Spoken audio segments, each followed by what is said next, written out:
खुलुमबाय लोगोफोर, guide Bodoland YouTube चेनेलाव बयखौबो बरायबाय आरो जायफोर बिथांमोना गाइड बड'लेण्ड इउटुब चेनेलाव गोदानै फैनाय चेनेलखौ साबस्क्राइब खालामना होदो आरो लोगोसे बेल आइकनखौबो थुनानै ला जाहाथे जेब्लानो आं भिडिअ आपल'ड होयो अब्लानो नोंथांमोनाव थाबैनो मोनहैयो।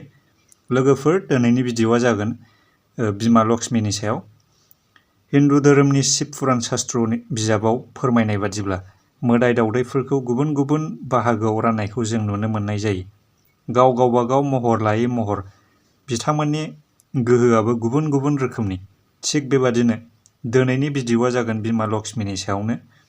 बिमा लक्ष्मी होननानै बुङोब्ला जोंनि हिन्दु धोरोम एबा बाथौ धोरोमनि गासैबो धोरोम सिबियारिफ्रानो मिथिजोबखायो जे बिमा लक्ष्मीखौ दोहोन सम्पति रांखावरिनि बिगोमा होननानै।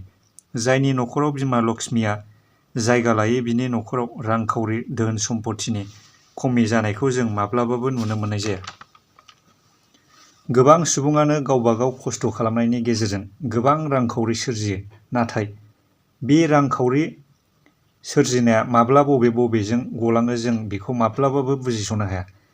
बिदिब्ला मिथिनानै लादो लोगोफोर, शिब पुराण शास्त्रआव फोरमायनाय बादिब्ला मा जाहोननि थाखाय न'खराव बिमा लक्ष्मीया बोराबनायनि जाहोनाव न'खरनि रांखावरि दोहोन सम्पतिया जोबस्रांनायनि लामायाव फैयो बेनि बादै।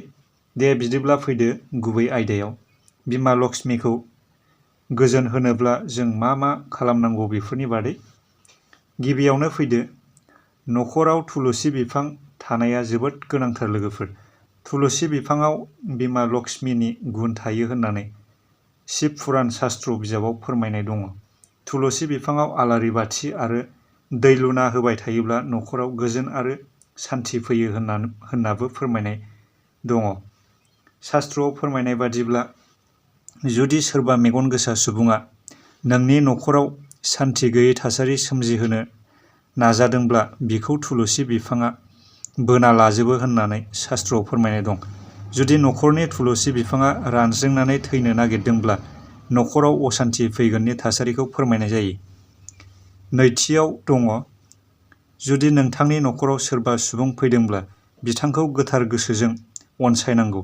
शास्त्रआव फोरमायनाय बादिब्ला गुबुन सुबुं फैनायजों लोगोसे बिमा लक्ष्मीयाबो न'खराव फैफायो होननानै गनायनाय जायो। बेबायदि खालामनायनि गेजेरजोंबो बिमा लक्ष्मीखौ गोजोन होनो हायो होननानै फोरमायनाय दङ। थामथियाव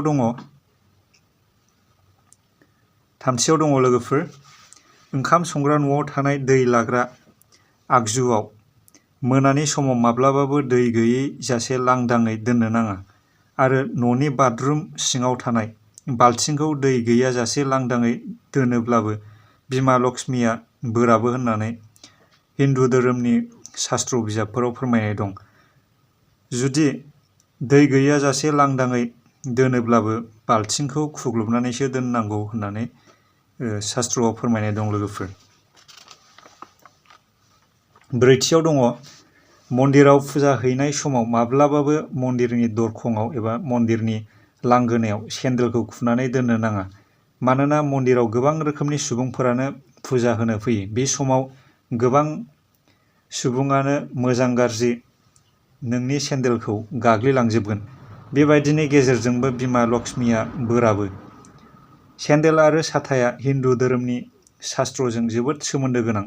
मानोना सेन्देल आरो साथाखौ जेब्ला मानसि थैनायनि सारादु जायो अब्ला थैनायनि समाव जाय बिथाङा थैदों बिनि नामाव सारादुआव सेन्देल आरो साथाखौ दान हरनाय जायो। बेखायनो गुबुननि साथाखौबो नोंनि न'खराव माब्लाबाबो लाबोनानै दोनफैनो नाङा। बेबायदि गुबुननि साथाखौ दोनफैयोब्लाबो बिमा लक्ष्मीया बोराबो होननानै शास्त्रआव फोरमायनाय दं। दिनैनि भिडिअआ बेनोसै लोगोफोर।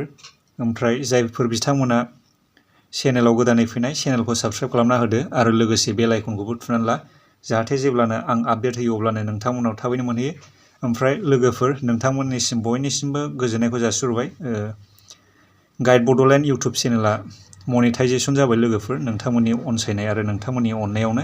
बेबायदिनो नोंथांमोना गाइड बड'लेण्ड इउटुब चेनेलखौ अनसायलांबाय थागोन होननानै आसा खालामबाय। दिनैनि भिडिअआ बेनोसै लोगोफोर।